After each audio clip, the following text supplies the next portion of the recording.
여러분들 사마천이 저술한 사기라는 역사책이 있죠. 거기에 기록된 문장 중에 우리에게 익숙한 문장이 하나 있습니다. 함께 자막을 통해 보실까요? 한번 한글로 한번 읽어보도록 하겠습니다. 시작. 적보다 내부의 적이 더 무섭다. 옆에 계신 분들 인사 나눌까요? 당신이 무섭습니다. 안 하셔도 됩니다. 예, 맞습니다. 외부의 적이 하나 정확하게 타겟팅이 되면 여러분들 어떤가요? 예, 우리가 똘똘 뭉칩니다. 근데 그 외부의 적이 갑자기 사라져 버리면 갑자기 내부에 문제가 발생하는 것, 우리가 자주 경험하는 일들입니다. 실제로 역사 속에서요, 내부의 적이나 내부의 갈등을 제대로 처리하지 못해서 패망한 사례들은 여러 가지로 찾아볼 수가 있는데, 저 사마천의 사기에 나오는 당장 저 말이 등장하는 그 사기의 조선열전이라는 데가 있는데, 거기에 고조선의 멸망 과정이 묘사가 됩니다. 고조선은요, 어떠한 특징이 있냐면 부족 연합체였어요. 근데 고조선 옆에 큰 나라가 한 나라가 있었는데, 그게 바로 정말 말 그대로 한 나라입니다. 근데 이 고조선, 한때 수천리의 영토를 차지하고 한 나라에 맞설 수 있는 군사력과 국력이 있었음에도 불구하고, 그런데 부족 사이의 갈등, 왜 그렇다고요? 부족 연합체였거든요.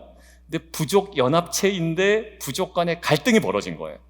더군다나 지배층 간의 갈등이 계속 심해져서 결국 한 나라에게 멸망하게 됩니다. 자, 사마천은 이 고조선의 멸망에 대하여 무엇으로 평가하냐면 이렇게 됩니다.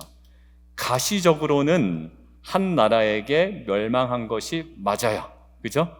예, 그렇지만 고조선은 사실 내부 분열로 망한 것이다 라는 거죠. 신라도요, 계속 오랫동안 왕위 쟁탈전을 벌이다가 결국 어디로 갈라집니까? 후고구려와 후백제로 갈라지게 되고, 후고구려의 장수였던 누구? 왕건이 이제 결국 왕건에 의해서 멸망당하게 되죠. 그럼 지금 이스라엘 백성들이 어떤 상황입니까? 성벽 재건을 감당하고 있습니다. 근데 사장에 무슨 일이 벌어졌죠? 사장에 산발락과 도비아라고 하는 사람들, 대적을 중심으로 외부의 공격이 있었습니다. 사장에는요. 근데 그때 그들이 무엇을 감당합니까? 세 가지. 입술을 지키는 파수꾼의 사명, 그리고 그들의 마음을 지키는 파수꾼의 사명, 특별히 실제적 믿음을 지키는 파수꾼의 사명으로 외부의 대적들을 능히 감당해낸단 말이에요. 그런데 문제는 오늘 5장에 무슨 일이 벌어집니까? 5장에 그들에게 있었던, 계속 잠재되어 있었지만 지금에서야 드러나는 내부 갈등이 표면화되기 시작합니다. 자, 그들의 처한 상황이 어떤지 3절에 나와 있는데 성경 이제 찾아서 한번 보겠습니다. 오늘 5장 3절에 그들이 처한 상황이 어떠한지 3절에 나와 있네요. 흉년이라고 되어 있습니다. 흉년. 자, 그들이 성벽 재건의 사명을 감당하고 있지만 먹고 사는 문제가 갑자기 발생한 겁니다. 근데 흉년은요, 극복해 나가면 돼요. 그런데 흉년인데 뭔가 흉년을 통해서 사회적 갈등이 지금 표면화되기 시작합니다. 도대체 무슨 일이 벌어졌을까? 자, 그들은 유대인 귀족들과 민장들에게 집을 저당 잡히기도 합니다. 왜? 먹을 것이 없으니까. 그리고 밭과 포도원을 저당 잡힙니다. 왜요? 낼 세금이 없으니까. 자동차 세금의 페이펙스 카운티가 언제까지죠? 5일까지죠? 10월 5일까지. 다들 내셨나요? 낼 돈이 없으면 어떻게 되죠? 꿔서라도 내야 된단 말이에요.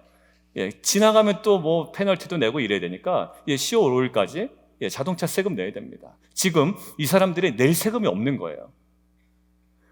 제가 또 자동차 세금 얘기하니까 부부끼리 냈어? 그럴 수도 있겠네요. 저도 한 대는 내고 한 대는 아직 안 냈습니다. 자, 여러분들 여기에 텍스를 내야 되니까 돈이 없으니까 저당을 잡히는 거예요. 그래서 곡식을 얻어와서 배고픔 해결하고 돈을 빌려와서 세금 내고 지금 이런 상황입니다. 근데 하나님께서 가난한 자들에게 돈을 빌려주고 가난한 자들이 돈을 빌리는 것을 성경적으로 보니까 허용이 되어 있든가요? 허용이 되어 있지 않든가요? 여러분들? 허용되어 있습니다. 그렇죠? 허용이 되어 있어요. 그런데 허용은 되어 있는데 분명하게 말씀하신 게 하나가 있어요. 그게 뭔지 오늘 자막을 통해서 함께 보겠습니다. 시작.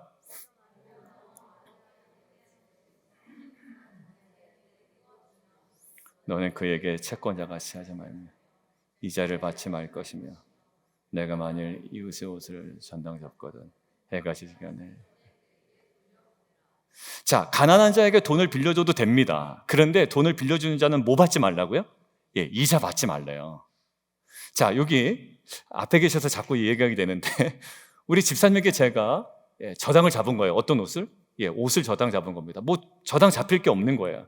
근데 알고 보니까 요 자매님이 뭐예요? 집에 이불이 있다 없다? 이불이 없다. 뭐 덮고 잔다? 이 옷으로 덮고 잔다. 근데 내가 이 옷으로 저당을 잡아놓으면 이 사람은 어떻게 자야 돼요? 예, 덮지 못하고 알몸으로 자야 된다. 그러니까 그런 사람에게는 어떻게 해라? 예, 옷 저녁에 다시 돌려줘라 라는 거예요. 아, 못 받으면 어떡하냐? 아니, 그래도 돌려줘라. 여러분들 어떤 확신에서 이것들을 이자를 안 받고 저당을 다시 돌려줄 수 있나요? 내가 혹 그 사람에게 돈이 돈을 지일전정 어떻게? 하나님께서 나를 책임진다라는 하나님에 대한 확신에 의해서 이것들을 하라는 거예요. 자, 그런데 어떻게 해요? 오늘 5장 7절 보시겠습니다. 5장 7절. 5장 7절을 근거로 어떻게 행하고 있습니까? 너희가 각각 형제에게 높은 이자를 취하는도다 라고 되어 있습니다. 이자 받지 말라라고 했는데 저리의 이자도 아니고 높은 이자를 부과해서 고리대업을 하고 있는 거예요. 그런데 심지어 어디까지 가느냐? 자신의 자식들까지 맡기게 됩니다. 가난한 자가. 왜? 먹을 게 없으니까, 돈이 없으니까 자식을 맡기는데 심지어 이게 확산해서 어디까지 가느냐? 예, 이방 나라에 팔리게까지 한단 말이에요.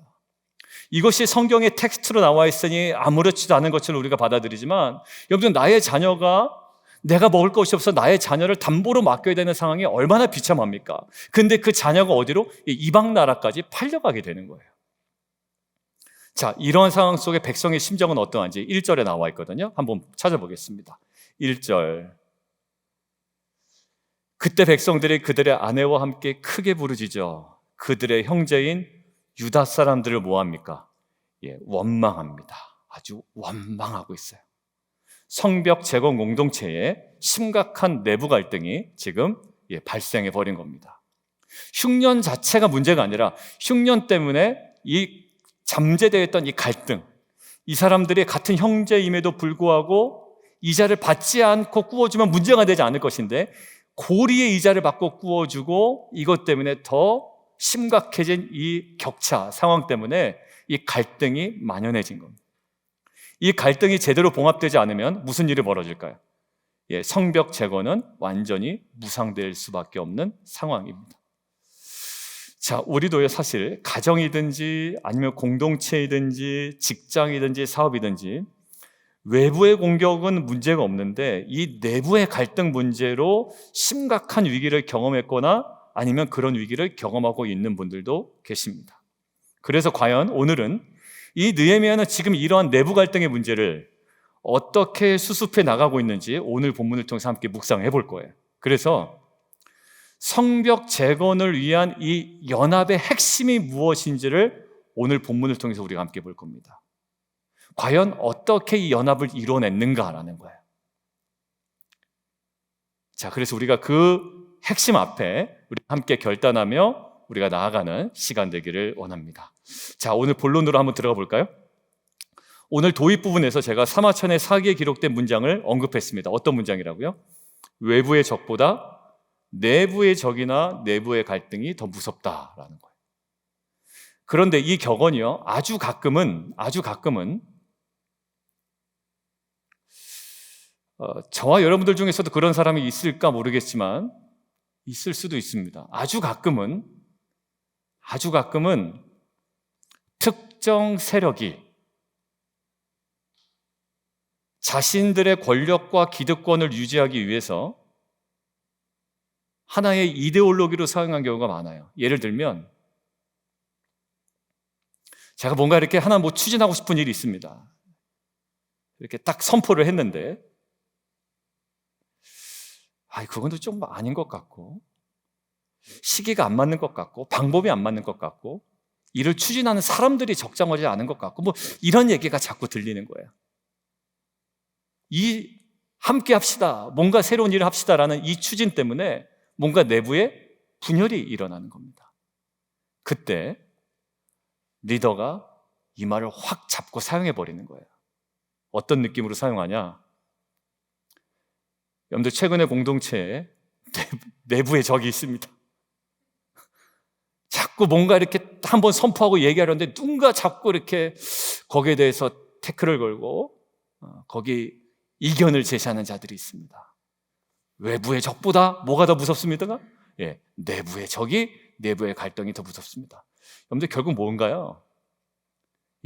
입 다물고 따라 오십시오라는 하나의 주장밖에 되지 않잖아요. 정치에서는 이런 것이 많이 많아요. 입단속하고 내부 총질하지 말라고 그러고 여러 가지 많은 것들 이야기하죠. 하나의 이데올로기로 사용되는 경우가 있습니다. 자, 결국 자신의 반대파를 낙인 찍어서 숙청해버린 다음 뭡니까? 자, 이제 우리는 하나 돼야 됩니다 라는 식으로 가요. 과연 이게 옳을까요? 해결 방법이 아주 제일 좋은 방법일 수 있습니다. 그리고 제일 명확합니다. 가장 확실한 방법이고 보여줄 수 있고 그러면서 우리는 하나 돼야 됩니다. 여러분들 저는 되게 불편할 것 같아요. 이런 모습이 공동체 안에 있으면. 그럼 느헤미야가 과연 어떻게 했을까? 왜? 갈등 상황이잖아요. 이 갈등 상황에 과연 그러면 어떻게 이걸 풀어나갔을까라는 궁금증으로 본문을 대하기 시작했습니다. 그러면서 오늘 본문 6절에 갑자기 눈에 들어오는 한 장면이 딱 있는 거예요. 6절 한번 보실까요? 6절. 백성의 부르짖음과 말을 듣고 크게 분노한 느헤미야의 모습이었습니다. 느헤미야도 별거 없구나, 크게 분노하는구나 라고 생각이 들었습니다. 그런데 그렇다고 해서 느헤미야가 크게 분노하여 그 귀족들과 민장들의 재산을 몰수하고 사회주의 혁명처럼 그들을 단호하게 쳐냈는가? 그건 아니란 말이야. 분노했지만 무슨 사회주의 혁명처럼 그들의 재산을 몰수한다든지 그들을 쳐낸다든지 그런 행위를 하지 않습니다. 그러고 보니까 7절에 이런 표현이 있더라고요. 7절에 어떤 표현이요? 깊이 생각했다라는 거예요. 히브리어 뜻은 중심에 계획했다라는 거예요. 자, 그러면 쳐내진 않았지만 깊이 생각하고 이거는 재건공사가 빨리 완성돼야 되니 이것은 잠시 묻어두고 가자라고 이것들을 그냥 덮었는가? 그것도 아니란 말이에요. 자, 그러면 뭐 했는가? 아주 강력한 수단과 방법을 가리지 아니하고 사회주의 혁명처럼 그들을 쳐다는 것도 아니고 그냥 지금은 성벽 재건이 우선이니 이거는 그냥 묻어두고 가자라고 하고 그냥 덮어둔 것도 아니고 그럼 과연 무엇을 했는가 느헤미야는? 자, 7절 본문 뒤에 이어지는 거예요. 이어지는 표현이 귀족들과 민장들을 꾸짖습니다. 근데 이 꾸짖다라는 단어가 지금 우리가 흥분해서 막 화를 내는 그런 모습이 아니고요, 이런 모습이더라고요. 히브리어 뜻은 같이 한번 볼까요? 꾸짖다라는 게 히브리어로 립인데 저 립의 뜻은 막 야단치고 호통치고 이게 아니라 소송을 제기하고 고발하다, 굉장히 이성적이고 차분하고 논리에 맞게 접근해 가는 거예요. 결국 뭐냐면 느헤미야가 한 행동은 뭐냐면요, 그들과의 관계 때문에 묵인하고 넘어간 것도 아니고 그냥 좋은 게 좋은 거니까 지금 일단 성벽 재건 먼저 하자, 묵인하고 넘어간 것도 아니고 그렇다고 과도하게 흥분하여 감정대로 귀족들과 민장들의 재산을 몰수한다든지 어떤 즉흥적인 처분을 내린 것도 아니었습니다. 결국 느헤미야는 무슨 행동을 했냐면 그들의 행동, 민장들과 귀족들의 행동을 하나님의 율법에 근거하여 정확하게 지적해가고 있는 거예요. 결국 어때요? 가난한 자에게 이자를 받지 말라라는 말씀에 비춰서 고리를 챙기는 그들의 행위를 지적합니다. 어떻게 하자고 그래서? 두 가지 합리적 제안을 합니다. 두 가지 합리적 제안. 10절 한번 눈으로 보시죠. 10절 어떤 합리적 제안을 합니까? 이자 받기를 그치자 이제. 그 다음에 11절 어떤 제안을 합니까? 두 번째, 밭과 포도원과 집과 돈과 양식과 포도주의 100분의 1을 돌려보내자라는 거예요. 이것이 이자를 돌려보내자는 것인지 아니면 담보로 제공한 밭과 포도원까지도 돌려보내자라는 것인지 뭐 의견은 분분하나 결국 돌려보내자라는 거예요. 자, 여러분들 저는 여기서 이제 궁금해지기 시작했습니다. 자, 이런 제안을 받은 귀족과 민장들은 어떠한 반응으로 나왔을까? 이 일이 지금 당장 지금에서 일어난 게 아니고요, 늘 그렇게 해왔던 거거든요. 귀족들과 민장들은. 그러면 그들에게는 그것이 관행이었단 말이에요. 그리고 이 관행으로 그들은 재산이 늘어났단 말이죠. 그러면 그들에게 너무나도 익숙했던, 그들에게 유익이 되었던 관행을 갑자기 끊어내고 그만두라는 얘기 아닙니까? 여러분들 이것에 대하여 어떻게 반응했을까라는. 여러분 같으면 어떻게 하겠어요? 내가 쏠쏠하게 돈을 버는 어떤 루트가 있는데 옳지는 않은 거예요. 사람들한테 막 알릴 수 있는, 막 떠벌릴 수 있는 방법은 아닙니다. 근데 그것들을 정확하게 지적하고 그만두라라고 했을 때 우리의 마음은 반반일 겁니다. 말로는 알았다고 하고 그냥 끊지 못하는 우리의 욕심이 있고 여러 가지 마음이 있겠죠. 자, 이 사람들은 어떻게 했을까? 자, 반응이 12절에 나와 있거든요. 자, 12절 같이 한번 있습니다. 성경 통해서요. 시작.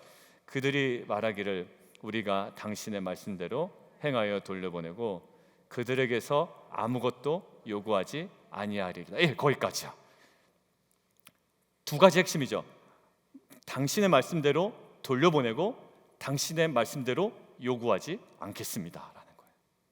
결국 그들이 느헤미야의 제안을 순순히 수용하겠다라는 결단을 합니다. 자, 지금 내부 분열과 갈등 때문에 성벽 재건이 중단된 위험이 있었는데 오히려 지금 모든 장면들이 어떻게 흘러가고 있나요? 오히려 위기는 사라지고 그들의 잘못된 관행들까지도 개선될 여지가 지금 보이는 겁니다. 자, 이제 질문이에요. 조금 더 들어가죠. 질문. 내부의 갈등이 오히려 사라지고 잘못된 관행들은 끊어지고 개선되고 또 계층 간의 연합이 이루어지는 이 핵심, 이것들을 이뤄내는 핵심이 과연 어디 있었을까요? 느헤미야가 말을 했고 다 좋습니다. 근데 이것들이 일어나지 않을 수도 있거든요. 거부할 수도 있고 오히려 이것 때문에 계층 간의 분란이 더 일어날 수도 있는데 아주 순조롭게 위기가 해소되고 관행들이 제자리를 잡아가고 연합되어지는 이것의 핵심이 어디였었을까? 궁금해하면서 이제 묵상을 한 겁니다. 본문을. 그런데 9절에서 그 해답을 찾게 된 거예요.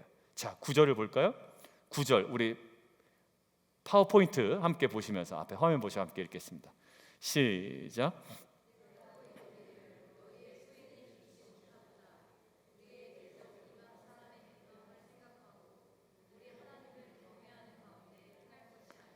맞아요. 지금 잘 보십시오. 느헤미야가 이 귀족들과 방백들을 어디다 세웁니까? 법 앞에 세웁니까? 야, 법대로 할까? 아니요, 법 앞에 세우지 않아요. 야, 상식에 안 맞잖아. 상식 앞에 세웁니까? 아니요, 그렇지 않아요. 야, 도덕적으로 이게 옳으냐? 아니요, 도덕 앞에도 세우지 않아요. 지금 느헤미야가 이 그릇된 행동을 하고 있는 귀족과 민장들을 어디 앞에 세웁니까? 법과 도덕과 상식 앞에 세우기 전에 하나님을 경외하는 자리에 그들의 삶을 딱 세워놓습니다. 여러분, 이것이 드러난 구절이 또 하나 있는데 13절이에요. 12절에 어떤 내용이 있냐면 저희가 그렇게 하겠습니다라고 결정을 내렸죠. 이에 느헤미야는 13절에 이렇게 얘기합니다. 만약 너희가 지금 맹세한 대로 행하지 않으면, 느헤미야가 뭐라고 얘기하죠? 내가 너희 가만두지 않을 거야, 내가 혼쭐을 낼 거야 라는 뉘앙스가 없습니다. 애석하게도. 그러면 너희가 맹세한 대로 너희가 행하지 않으면 너희의 재산을 합당한 기준에 의해서 내가 몰수하겠다, 이것도 아니었습니다. 오직 무엇을 이야기하나요? 하나님이 너희에게 합당하게 행하실 것이다. 그러니까 귀족들과 민장들을 어디 앞에 세우지 않아요? 내 분노 앞에 세우지 않아요. 내 말대로, 너희가 맹세한 대로 행하지 않으면 내가 화가 나서 혼쭐을 낼 거다라는 나의 분노 앞에 그들을 세우는 게 아니라 어디 앞에 세웁니까? 하나님의 다스리심, 하나님 앞, 하나님을 경외하는 자리에 그들을 세워놓는 거예요. 하나님께서 합당하게 행하실 것이다. 여러분들 자녀들 마찬가지입니다. 여러분들 자녀들을 여러분들은 어디다 세워놓죠? 법 앞에 세워놓죠. 너 이게 맞아 이놈아? 이러면서 세워놓죠. 이게 도덕적으로 맞다고 생각해? 아니면 이게 상식에 맞냐? 라고 세워놓잖아요. 근데 오늘 저는 이 말씀을 통해서 하나님께서 저에게 말씀하시니까 너희의 자녀들을 어디다 세워놔라? 물론 때로는 법과 도곡과 상식 앞에 세워야 됩니다. 그러나 그 전에 우리가 그들을 먼저 세워야 되는 자리가 있어요. 어떤 자리일까요? 그들이 먼저 여호와 하나님을 경외하는 자리에 먼저 서야 됩니다. 그러면 여호와를 경외하는 것이 뭐다? 지식의 근본이기에 여호와를 경외하는 그들의 삶이 이제는 근본된 지식이 회복됨으로 말미암아 무엇을 해야 되는지, 하지 말아야 되는지, 무엇이 지켜야 되는지, 무엇이 상식인지, 무엇이 도덕인지 어디서부터 출발한다고요? 여호와를 경외하는 자리에서부터 출발한다고요. 그거 없이 시시비비를 가리고 잘못을 가려서 누구를 처단한다고 해결된 문제가 아니었던 거예요. 느헤미야는 지금 이들을 어디다 세웁니까? 여호와를 경외하는 자리에 먼저 세웁니다. 이것이 핵심이었어요. 여러분들 오늘 포인트는 이 딱 한 가지입니다. 그런데 이 포인트 하나를 가지고 이제 설교를 하려고 하는데 일부 예배 때 김혜운 안수 집사님이 찬양 인도를 하잖아요. 일부 예배 때 교사들하고 이제 일부 예배를 드리는데 처음에 이제 얘기를 하고 시작할 때도 있고 하지 않고 시작할 때도 있습니다. 근데 오늘따라 사랑하는 성도 여러분들 예배 자리에 나오셔서 환영합니다. 그리고 뭘 얘기하냐면 저희가 요즘 청년부에서 읽고 있는 이건 안 했다 이렇게 하고 기타를 들고 저희가 지금 청년부에서 읽고 있는 책이 있는데 팀 켈러 목사님의 기도라는 책입니다 라고 하면서 그 기도라는 책에 기도의 5가지 기본 요소가 기록되어 있습니다 라고 이야기를 해요. 뜬금없이. 그래서 오늘 뭐라고 얘기했냐면 그 중에 첫 번째가 라고 하면서 뭐라고 얘기했는지 아세요? 하나님을 경외하는 마음입니다 이렇게 얘기하는 거예요. 저는요 이 시즌에 정말 우리에게 아주 명확하게 우리에게 허락하시는 하나님의 음성이라고 저는 들었습니다. 법도 지켜야 되고 다 맞아요. 결국 그 자리로 가야 되지만 우리가 먼저 회복되던 자리가 뭐라고요? 나 요즘에 기도가 안 돼, 예배가 안 돼. 뭘까요? 제가 여러분들에게 쿠사를 준다고 예배를 드리나요? 그렇지 않아요. 여러분들 지난주에 믿음을 지키는 행위는 여러분들의 삶을 재편하는 겁니다. 그 믿음으로 삶을 재편하는 겁니다.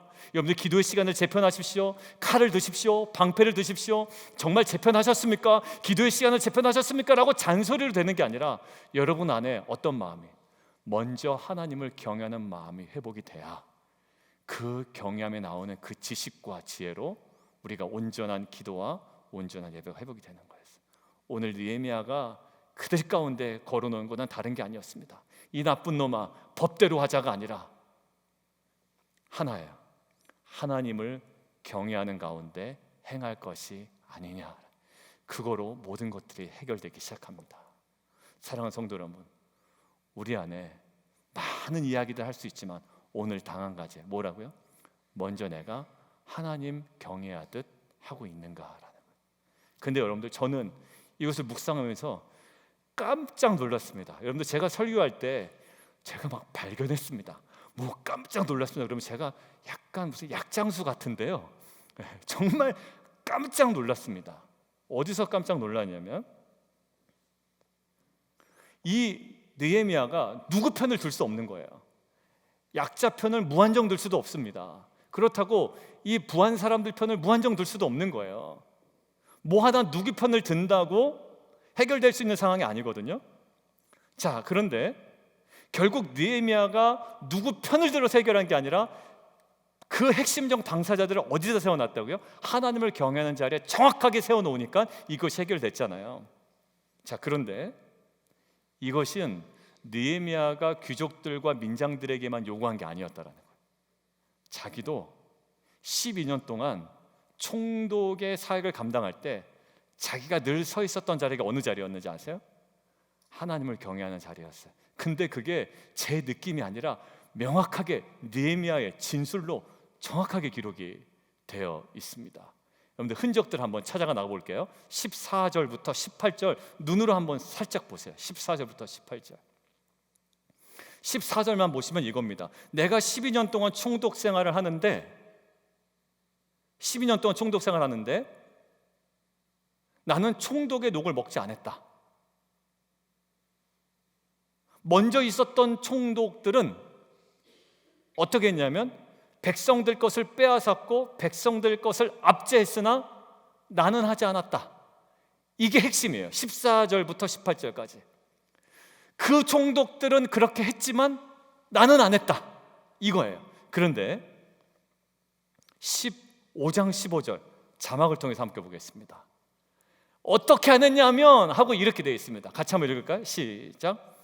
나는 하나님을 경외함으로 이같이 행하지 아니하였다. 그러니까 느헤미야도 자신이 늘 어디 서 있었던 거예요? 하나님을 경외하는 자리에 서 있었던 거예요. 사랑하는 성도 여러분, 사역을 감당하거나 특별히 일부 예배 때는 교사분들의 대부분이니까 교사분들에게도 도전을 했습니다. 우리가 교사로 섬길 때 교사로 섬기는 것이 단순히 나의 단독 행위로 끝나지 않아요. 교사와의 관계, 학생과의 관계, 관계의 갈등이 충분히 일어날 수도 있거든요. 그런데 갈등이 일어나는 것보다 더 중요한 건 우리가 뭐라고요? 내가 어디 앞에 서는 거야? 하나님을 경외하는 자리에 내가 먼저 서 있는 거예요. 그것이 안 되면 네가 잘했니? 내가 못했니? 이게 맞네 저게 맞네로 끊임없는 분쟁이 일어날 거예요. 근데 이것을 단숨에 해결하는 방법인데 뭘까요? 내가 하나님을 경외하는 자리에 서 있는 거예요. 여호와를 경외하는 것이 뭐다? 지식의 근본이다. 그 지혜가 공동체를 연합하게 하고 나로 하여금 엉뚱한 일에 힘쏟지 않게 하며 가야 할 길에 매진하게 되는 놀라운 능력이 되는 줄 믿습니다. 여러분들 결국 12년 동안 느헤미야에게 한결같이 서 있었던 자리가 뭐다? 여호와를 경외하는 자리였던 거예요. 여러분들 그리고 19절 보십시오. 19절 성경을 통해서 보시죠. 19절 한번 같이 읽습니다. 19절 성경을 통해서 시작.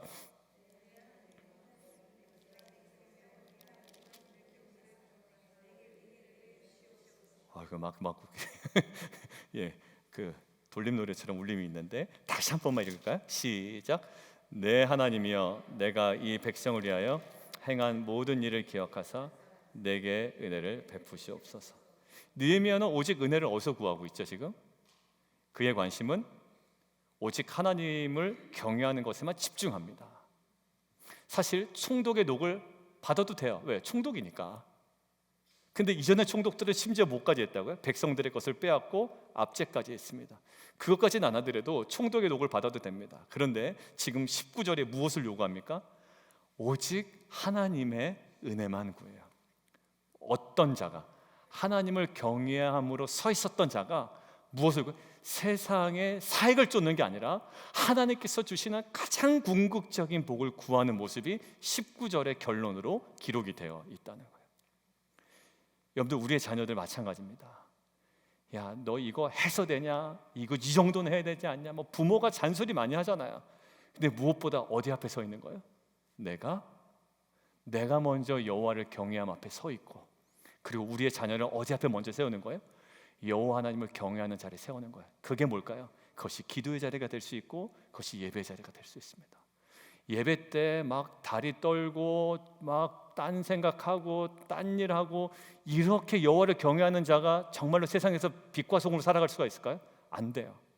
자기 정의감으로 정의를 얘기하고 사랑은 얘기할 수 있지만 정말로 하나님께서 얘기하시는 그 본질적인 하나님 나라와는 무관한 삶이 될 수가 있다고요. 무엇이 핵심이에요? 여호와를 경외하는 자. 금주에 한 분이, 제가 이제 계속 여러분들의 기도 제목을 업데이트 해달라고 그러잖아요. 한 가정에서 그 기도 제목을 업데이트를 해주셨습니다. 근데 그분이 적어오신 그 글, 저한테 보내주신 카톡의 글이 인상적이어서 그분의 동의를 받아 깜짝 놀랐습니다. 예, 그분의 동의를 받아 제가 오늘 말씀을 드리도록 하겠습니다. 그럼에도 불구하고 제가 실명은 얘기하지 않을게요.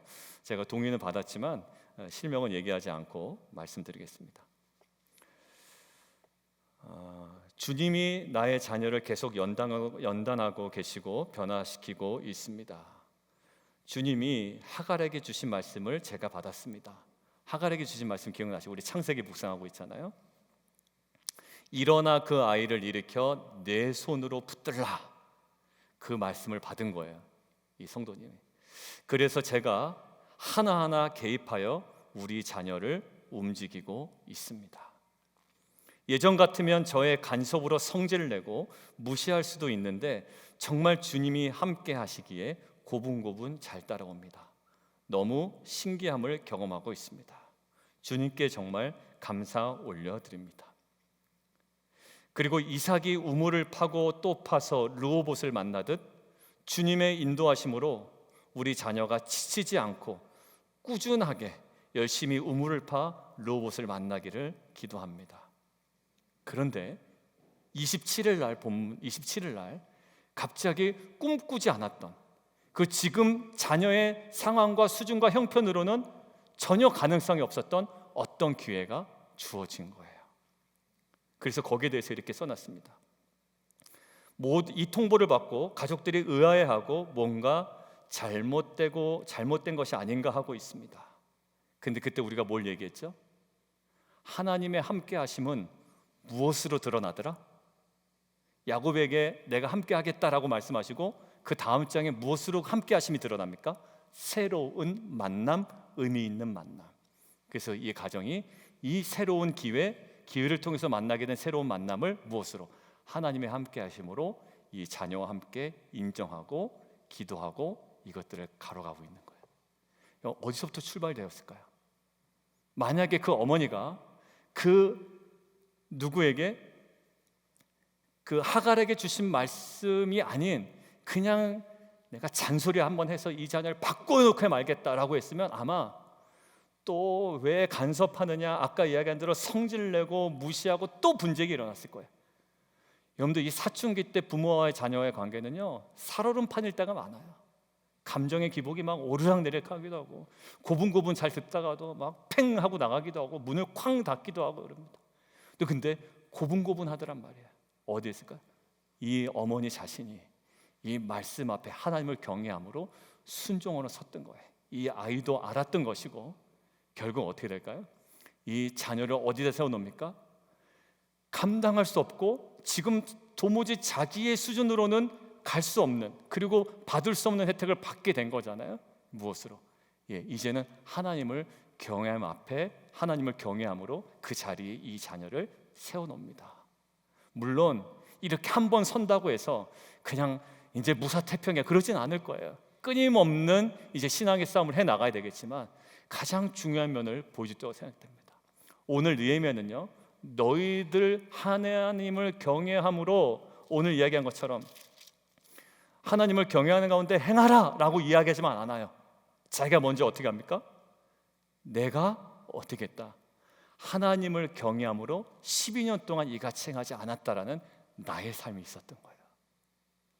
여러분들 이것이 옆에 있는 김집사를 향한 찌르는 말이 되지 않기를 원해요. 내가 먼저 하나님을 경외하는 자리에 서 있어야 돼요. 다 느낍니다. 야, 우리 목사님은 정말 하나님 경외하고 하나님 말씀에 두려워 떠는구나라는 느낌을 받으면 여러분들, 제가 아무런 얘기를 해도 여러분들이 정말 받아들이고 한 마음으로 함께 하실 거예요. 근데 제가 저의 잘난 맛에, 저의 교만에, 전혀 말씀과는 상관없는 세상적인 기준에 의해서 뭔가 여러분들이 요구한다고 생각해 보십시오. 아마 관계는 계속 불편해질 거예요. 사랑하는 성도 여러분, 우리 안에 회복돼야 되는 것이 있어요. 뭘까요? 하나님을 경외하는 그 자리입니다. 그것이 지식의 근본이며 그 지식이 우리를 온전하게 하고 자유하게 할 줄 믿습니다. 여러분들, 결국 누군가의 잘잘못을 가려내는 것으로 갈등 해결할 수 없어요. 나중에 과정 중에는 나오게 됩니다. 과정 중에는 잘잘못을 가려야 될 때, 오늘 귀족들도 잘못을 지적하잖아요. 귀족들 향해서 잘못을 지적하잖아요, 느헤미야가. 그런데 그들에게 잘못을 고치려는, 잘못된 관행을 고치려는 결단이 없거나 오히려 그들의 권리를, 잘못된 그릇된 권리를 주장했더라면 오히려 더 큰 문제로 확산될 수 있었을 거예요. 그런데 이 모든 것들이 가능하게 된 결정적 요인이 뭐였다고요? 느헤미야의 말이 아니라 그 말 속에 담긴, 느헤미야도 귀족들도 민장들도 하나님에 대한 경외함을 회복해 가기 시작하니 나머지 갈등이 봉합되기 시작했습니다. 아까 해운 집사님이 일부 예배 때 얘기한 것처럼 기도가 회복이 되려면 뭐라? 내 마음에 하나님을 경외하는 마음이 먼저 회복이 돼야 된다. 큐티 세미나 할 때요, 안정호 집사님께서 하나 먼저 나눠주신 게 있어요. 무엇을 원하십니까? 이번 큐티 세미나 때. 그때 안정호 집사님 한 거 얘기했어요. 안정호 집사님 뭐 큐티 잘 하시거든요. 거기서 잘 문장도 분석하시고 또 적용거리도 많이 찾으시고. 근데 큐티 세미나 때 얘기하신 게 뭐냐면 첫 번째 그거였어요. 하나님의 말씀에 대한 경외함이 내 안에 회복됐으면 좋겠습니다. 아마 그때 참석하신 분들은 다 아실 거예요, 저녁반에. 저는 그게 참 인상적이었고 이 말씀을 준비하면서 먼저 생각이 난다고요.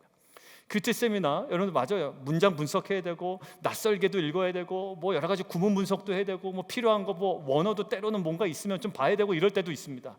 그날 가장 중요한 자리가 먼저 뭐가 회복되는? 내가 이 말씀이 살아계신 하나님의 말씀이며 그 말씀 앞에 내가 경외하는 마음이 회복이 돼야 되는 거예요. 결국 여호와를 경외하는 것이 지식의 근본이라고 말씀하셨습니다. 결국 귀족과 민장들이 여호와를 경외하게 되니 온전한 지식으로 잘못된 관행을 수정해내기 시작합니다.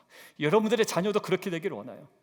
법을 드러내고 상식을 드러내고 엄마 아빠의 옛날 경험을 드러내도 변하지 않았던 아이들이 정말 하나님을 경외하게 되니 잘못된 습관을 끊고 이제는 자기가 주어질 길을 믿음으로 걸어가고 이제는 사익을 쫓지 아니하며 하나님 나라를 꿈꾸는 자로 그 하나님을 경외하는 자의 복이 우리 자녀들에게 임하기를 원합니다.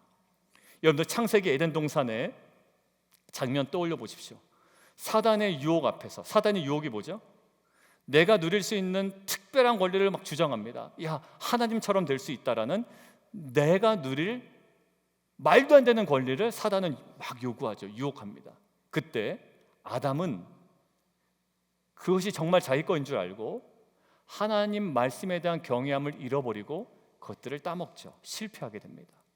결국 관계가 깨져요. 하나님과 관계가 깨지고 아담과 하와의 관계도 깨지게 됩니다. 저 여자가 나를 줘서 그렇다. 그런데 두 번째 아담이신 예수님은 광야에서 사단에게 시험을 받으시죠. 어떤 내용입니까?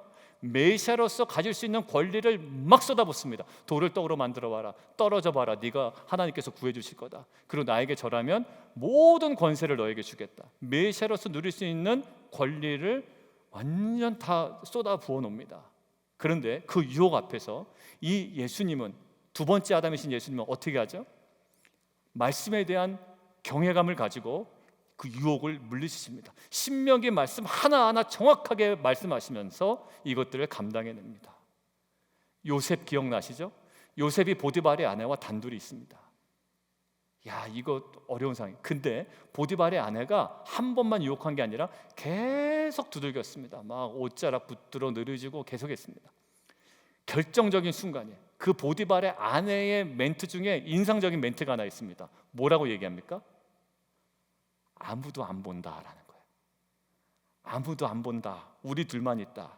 그러니까 재미 보자라는 거예요. 근데 요셉은 틀려요. 뭐라고 얘기합니까? 내가 하나님 앞에서 범죄할 수 없다라는 거예요. 여러분들, 요셉이 그 보디발의 아내의 유혹을 물릴 수 있었던 단 한 가지 요인이 뭡니까? 인내력이나 뭐 그게 아니라 어디? 하나님의 면전 앞에서 이겨낼 수 있었던 것이고 하나님을 경외함으로 이겨낼 수 있었던 거예요. 저는 여러분들 자녀들이 대학 가면 여러분들 대학에서 어떤 생활을 하는지 몰라요. 여러분들 최근에 한국 연예인 중에 뭐 마약 걸리신 분도 하나 있죠? 뭐 돈 스파이크인가요? 그분이 저는 크리스찬으로 알고 있었는데,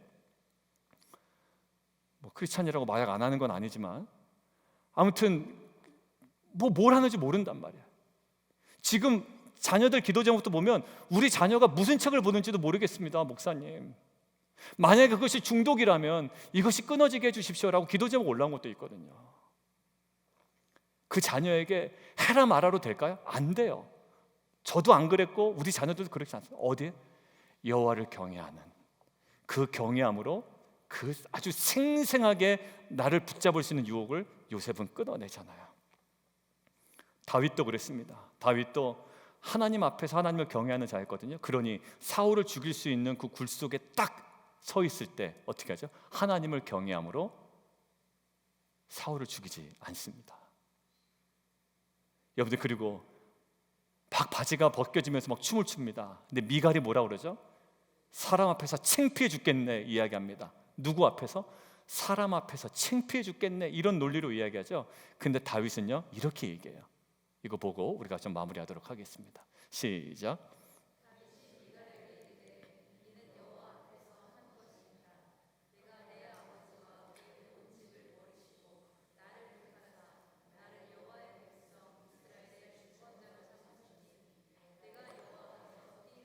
예, 지금 무엇을 강조합니까? 나는 뜨거운 남자야, 이거 얘기하지 않아요. 나는 원래 춤 사이가 좋아, 이것도 안 합니다. 나는 한번 발동 걸리면 멈춰지지가 않아, 이것도 아니에요. 지금 단 얘기하는 게 하나가 이겁니다. 나는 어디 앞에서? 예, 여호와 앞에서 한 것이야. 괜찮아 라는 거예요. 그리고 나는 또 할 거야. 난 여호와 앞에서 뛰놀 거야 라는 얘기합니다. 다윗은 늘 어디 서 있습니까? 여호와 앞에 서 있습니다. 그리고 여호와를 경외하는 자로 서 있습니다. 여러분들, 자녀를 사람들 눈 속이는 자로 만들지 마세요. 그러니까 크리스찬 중에 사람 앞에서는 잘하는 척했다가 뒤에 가서는 딴짓하고, 이게 정말 기독교인으로서 하지 말아야 될 건데 우리의 모습일 때도 있잖아요. 누구를 의식하기 때문에 최소한 사람은 의식합니다. 그죠? 근데 어디에? 예, 지금 느헤미야나 민장들이나 귀족들을 어디다 세운다고요?